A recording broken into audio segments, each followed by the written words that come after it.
Okay, Kim, let's take a look at your full throw here. This is, I think, one of your earlier throws in the competition before I started messing around with you too much. I shouldn't do that.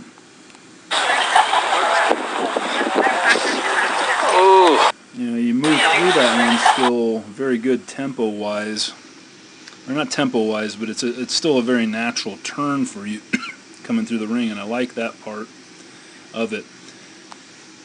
I would say one thing I noticed right off the bat is when we say there's, that we're working one plane in the discus, if I draw, it's a bad line. If I drew a line over your head, as I watch you roll through your whole discus approach, there's not a whole lot of variance in the levels that you are. Okay, we're kind of working different planes of motion, or one single plane of motion there, right? So when you watch your discus come across here too, it kind of stays mid-level body, mid-level body, mid-level body, and out. You do a nice job of kind of dipping it there a little bit. You catch a little bit of load on your right leg. But how do we change planes and work different planes throughout it a little bit? We do it with our legs, right? We do it with the down, over, up, all that stuff we're talking about in practice. So when we enter out of the back of the circle, when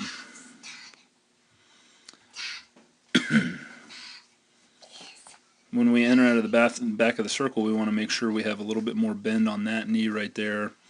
And one of the things we've been talking about lately too is coming around the corner with a longer right, rather than having that kind of a bend in it. Having a long right with the toe up, and that's going to keep you on balance and keep you from dipping in a little bit more too. I think one of the other things is I've been talking to you a lot about getting your left foot down at the front a little bit quicker. But I really think watching you here, you do a pretty nice job of it coming off the back of the circle and getting down. It's pretty efficient. But watch your upper body going into the middle of the ring here. All right, we're just about to start the biggest sprint of the entire part of the discus where everything's supposed to be spinning in that direction. But watch your chest and your head and everything. See how it's continuing to kind of rotate through the middle, and what that's doing is right now your hips are pointed in that direction towards the soccer field, and so is your chest.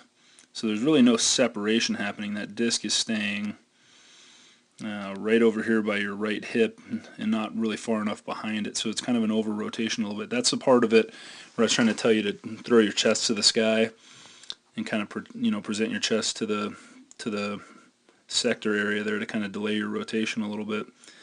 So what happens is you get to a pretty decent power position, but by the time your left foot touches down and you're ready to really pull on this disc now and do some work, it's already gotten itself to a point where it's about even with your right hip now. So you're getting a little more than about a half a pull there. Maybe about 210 degrees, 215 degrees there, instead of what it really could be. Okay. So the things we got to build into your throw there a little bit more depth, a longer right, a little bit more depth on that left, and really working level changes, down over up, and trying to progressively work your feet to be faster and faster, so they can get ahead of your upper body there, and doing anything we can to stall your upper body out a little bit longer. Okay?